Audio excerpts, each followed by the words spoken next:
हमने तकलीफ दिया जो महाराष्ट्र में गड़बड़ हो रहा है और वहाँ की सरकार गिराने के लिए बीजेपी की सरकार बहुत कोशिश कर रही है और वहाँ के शिवसेना के एमएलएस को उन्होंने तो पहले सूरत को ले जाया। सूरत में किसकी गवर्नमेंट है आपको मालूम है। फिर उसके बाद वहाँ से हटाए गुवाहाटी को लेके गए। तो इससे ही आप समझिए कि ये बीजेपी सरकार का बीजेपी का खेल है। वो तोड़ मोड़ के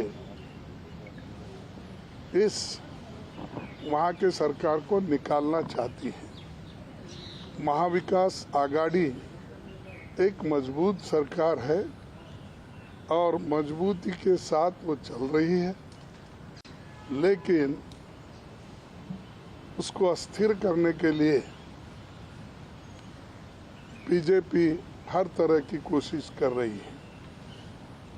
ऐसा नहीं होता कि एक दो दिन में ही इतने लोगों को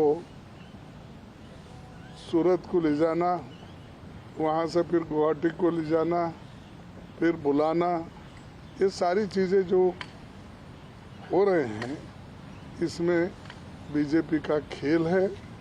और बीजेपी ये चाहती है कि इस देश में नॉन बीजेपी कोई भी गवर्नमेंट अस्तित्व में न रहे, ये उनका इरादा है। इसीलिए वो ये पूरी कोशिश कर रहे हैं। और दूसरा प्रश्न भी ये है कि अब प्रेसिडेंट चुनाव भी होने जा रहे हैं और उनको नंबर की भी ज़रूरत है।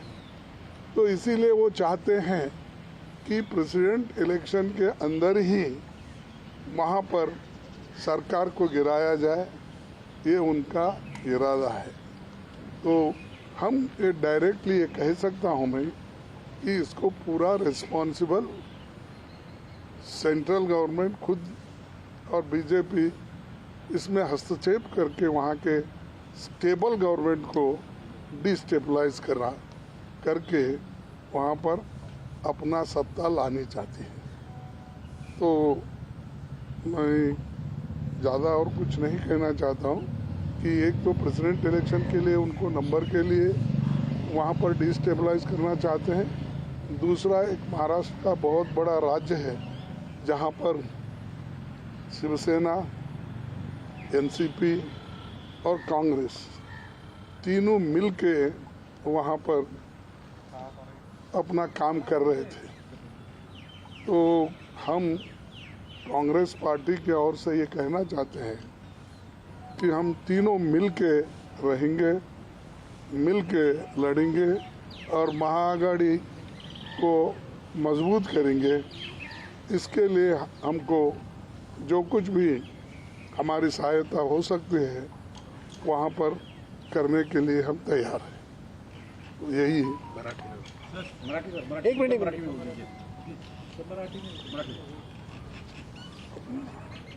नाही, आता महाराष्ट्रात जे घडामोडी चाललेल्या आहेत त्याच्या पाठीमागे बीजेपीचा हात आहे। कारण बीजेपी जर तिथल्या स्थिर सरकारला अस्थिर करण्याची प्रयत्न अगर करत होती तर आज तिथले आमदार सूरतला गेले नसते किंवा सूरतपासून गुवाहाटीला गेले नसते। ह्याला कोण जिम्मेदार आहे तर बीजेपीचे सेंट्रल गव्हर्नमेंट। आणि इथले तुम्हाला माहीत आहे त्यांनी अनेक सरकारे पाडली। तुम्हाला माहीत आहे उत्तराखंडची सरकार कशी गेली, कर्नाटकची सरकार कशी गेली, मध्य प्रदेशची सरकार कशी गेली, गोवाची सरकार कशी गेली, मणिपूरची सरकार कशी गेली। आणि आमचे अनेक इलेक्टेड गव्हर्नमेंट ज्या ठिकाणी मेजॉरिटी होती त्या ठिकाणी सर्व लोक मिळून त्याला पाडण्याचा प्रयत्न त्यांनी केला आणि हेच खेळ इथं महाराष्ट्रात सुद्धा चाललेला आहे. म्हणून मला आणि हेच खेळ इथं महाराष्ट्रात सुद्धा चाललेला आहे. म्हणून मला हे म्हणायचं आहे की याला साऱ्या ह्या घडामोडीला कुणीतरी जबाबदार आहे तर ते भारतीय जनता पार्टीचे लोक, त्यांची सरकार हे जिम्मेदार आहे. आणि आम्ही अशा कष्टाच्या वेळात तिन्ही पक्षाचे लोक एक होऊन याचा मुकाबला करण्यासाठी आम्ही तयार आहोत आणि जे काही येईल ते एक होऊन आपण काम करायचं पूर्ण प्रयत्न करूच, हे माझं म्हणणं आहे. एक मिनिट आणि मराठी विचार आणखीन एक गोष्ट सांगायची आहे. ह्या सरकारला पाडवण्यात किंवा या सरकारला डिस्टेबलाइज करण्यात कारण काय आहे की आता जे राष्ट्रपतीचे इलेक्शन्स येत आहेत त्यासाठी त्यांना नंबर पाहिजे. त्या नंबर गेमला हे लोक सारे प्रयत्न करत आहेत. म्हणून ते महाआघाडीच्या सरकारला पाडावं आणि त्याला काढून टाकावं हे त्यांची नियत आहे. बहुशा ती नियत सफल होणार नाही असं माझं म्हणणं आहे.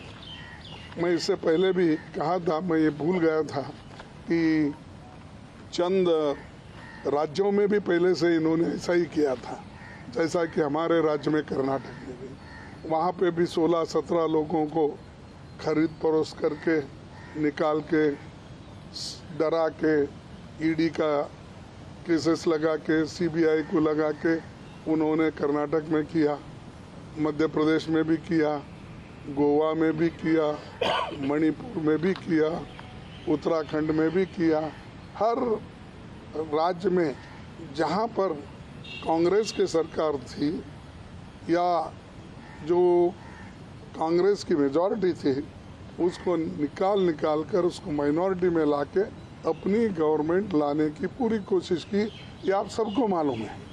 तो अभी वही महाराष्ट्र में भी वो अपना पवित्रा चला रहे हैं और ये चुनाव तो हो रहे हैं प्रेसिडेंट का, तो इसीलिए ये भी एक उनको होना है, नंबर्स होना है, इसीलिए ये कोशिश पूरा वो कर रहे हैं. तो यही मेरा कहना. अभी उर्दू में बोलेंगे.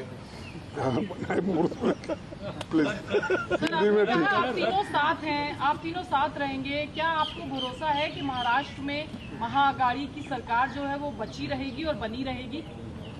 देखिए, हम शिवसेना खुद ही एक, क्योंकि शिवसेना का अंदर का मामला है. एक ही इधर कांग्रेस हो एनसीपी हो, वो अपने अपने जगह पे है और मजबूती के साथ वो महाआघाड़ी को सपोर्ट कर रहे हैं. और जहाँ तक मुझे जो मालूमात मिले हैं, मैं अभी भी उनके साथ बातचीत भी किया, तो महाआघाड़ी की सरकार ये टिकेगी और वो लोग फिर से आएंगे. आकर वो अपनी बात को उद्धव ठाकरे जी के सामने रखेंगे और शायद ये जल्द से जल्द होगा, क्या ऐसी मेरी आशा है. खड़गे सर कुछ बात की सामने आ रही थी, कई जगहों में ट्वीट भी किया, कई जगह चैनलों पर भी खबर चली कि कांग्रेस पार्टी नाराज है शिवसेना से. शिवसेना का एक बयान आया संजय राउत साहब का कि अगर हमारे विधायक चाहते हैं तो महाविकास अघाड़ी से बाहर भी आ सकते हैं. उसके बाद ये प्रतिक्रिया सामने कांग्रेस के को लेकर चल रही है. इस पर कांग्रेस नहीं, देखिए, वो आघाड़ी के बाहर आएंगे, ये आएंगे, ये उन्होंने जो किया हो सकता है उनकी बात, यानी उन्होंने अपनी बात को वहाँ तक पहुँचाने के लिए वो कहे होंगे. लेकिन एक बात आप याद रखिए, महाविकास आघाड़ी महाराष्ट्र के डेवलपमेंट के लिए बनी हुई है और वो डेवलपमेंट का काम तीनों पार्टियां मिलकर कर रहे हैं. और उनको उद्देश्य ये है कि उनको बुला के अगर वो मुंबई आएंगे, चीफ मिनिस्टर से मिलेंगे, तो नेचुरली उनकी जो समस्याएं हैं वो हल हो जाएंगे। जो बात वो बाहर से आ रही है या बाहर से कह रहे हैं या मीडिया से बोल रहे हैं, वो डायरेक्टली जाके वहाँ कह सकते हैं। तो उसीलिए उन्होंने कहा कि वो आकर अपने बात को रखेंगे। उसके बाद की बात है कि कैसा करना, क्या करना, ये वो लोग सोचेंगे, ये उनकी पार्टी की बात है। Sir, mention that you spoke to Sanjay Raut. Sir, Sanjay Raut ने जो बयान दिया है महाराष्ट्र विकास अघाड़ी से बाहर आने की संभावना पे, अगर उनके तमाम विधायक इस बात पे राजी होते तो इससे कांग्रेस पार्टी के अंदर कोई नाराजगी नहीं है। और एक सप्लीमेंट्री सवाल है कि नाना पटोले ने कहा है कि जिसे जाना है बाहर वो जाए, उनका फैसला।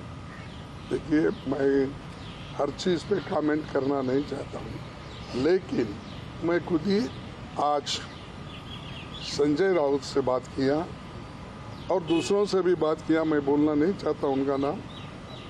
उनका सबका कहना ये है कि पहले आकर हमारे पास बोल लें तो दो उनके क्या ग्रीवेंसेस हैं, उसीलिए हमारा दरवाज़ा खुला है।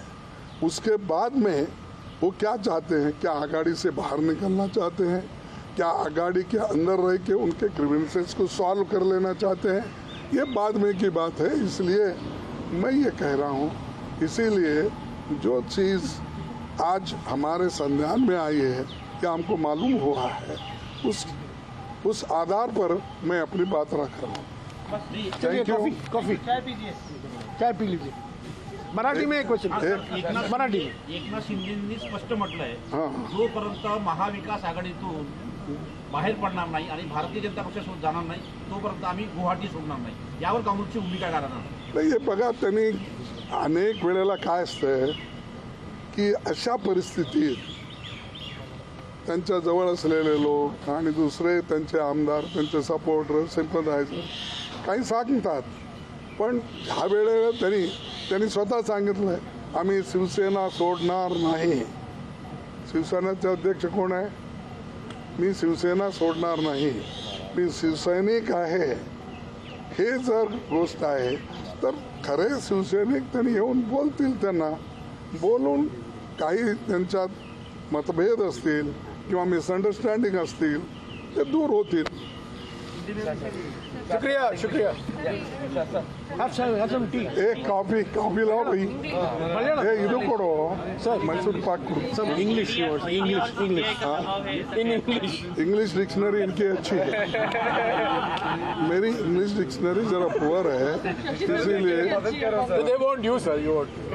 No, I have told you that my party is going to stand with Mahavikas Aghadi, and we want to work together, and even NCP, then our Shiv Sena and Congress, we formed this Mahavikas Aghadi for the development of Maharashtra, and the present government is doing developmental work, and at the same time the BJP is trying to destabilize the Maharashtra government because they want numbers for presidential election, and at the same time they have, it is not a new thing, they did in past also, and that entire list is with you, right from Karnataka, Madhya Pradesh, Goa, Manipur, Uttarakhand,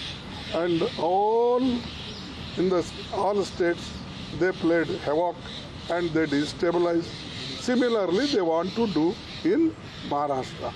But I want to say that we are with Aghadi and we want to continue with Aghadi, and whatever promise we have given, common minimum program, that we want to fulfill. Thank you. Got it? Sir, one question. Only on Maharashtra. No other question. ED आणि सीबीआयचा अनेक आमदारांवरती दबाव होता, काहींना notice देखील आल्या होत्या. यांचा हो दे प्लीज, आप काही खत्म. Sir, for a clarity that some talks are there that Shiv Sena is ready to left Mahaagadi if they want. There is some talks like that. What's your Congress opinion about that? Who left? No, no. If No, he's referring to Sanjay Raut's statement. No, Sanjay Raut himself told, I spoke to him, but he says, let them come to Bombay. If all they come, let them meet their Shiv Sena president and our their CLP leader, and they should put their grievances before him, and he will try to redress it. If they are not satisfied, then another question.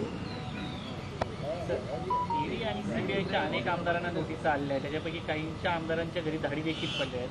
असे आमदार एकनाथ शिंदे यांच्यासोबत आहे. यामध्ये ED आणि सीबीआयचा काही role असं वाटतं बरं? वाटतंय? अरे हे तरी चाललंय. हे ईडी सीबीआय असले सगळे संस्थाला त्यांचे दुरुपयोग करून तोडफोड करायचं काम ते पहिल्यांदा करत आलेत, हिथंही करू लागलेत. आता 7-8 राज्यात त्यांनी काय केलं तेच इथं महाराष्ट्रात करू लागलेत. पण महाराष्ट्राचे लोक पक्के आहेत, ते डेव्हलपमेंटसाठी मिळून काम करणारे लोक आहेत आणि तिथले लोक समजदारीने त्यांनी कॉमन मिनिमम प्रोग्राम तिन्ही पार्ट्यांनी ॲक्सेप्ट केलेला आहे. तर NCPनी, काँग्रेसनी आणि शिवसेनाने, आणि त्या मिनिमम प्रोग्रामसाठी, डेव्हलपमेंटल प्रोग्रामसाठी ते एक आहेत आणि आम्ही सुद्धा एक आहोत. त्यांना सपोर्ट करण्यासाठी आम्ही तयार आहोत. ठीक है, थैंक या यू. कुडाले ना पा कॉफी गिफी मैसूर पाक कुड़ा दो ले भाई, मैसूर पाक नया है हमारे पास. मैसूर याद रखो, पाक भूल जाओ. नहीं, मोदी जो करे, मैं मोदी से थोड़ा सीखने का है. मेरे को उससे पहले पॉलिटिक्स में आया नहीं. जब मैं 6वीं क्लास में था पॉम्पलेट बांटता था, 8वीं क्लास में था तो सबका प्रचार करता था. जब मैट्रिक में आया मैं बहुत से पार्टी के लीडरों का भाषण सुनता था. तो ये उनसे सीखने की मुझे ज़रूरत है. उन्होंने ट्रेंड है नागपुर से, मैं ट्रेंड हूँ जवाहरलाल नेहरू जी के उसूलों पर, अंबेडकर के उसूलों पर, महात्मा फुले के उसूल पर मैं तैयार हो गया. मेरे तैयारी में उनकी तैयारी में बहुत बड़ा फर्क है. एबीपी माझा, उघडा डोळे बघा नीट.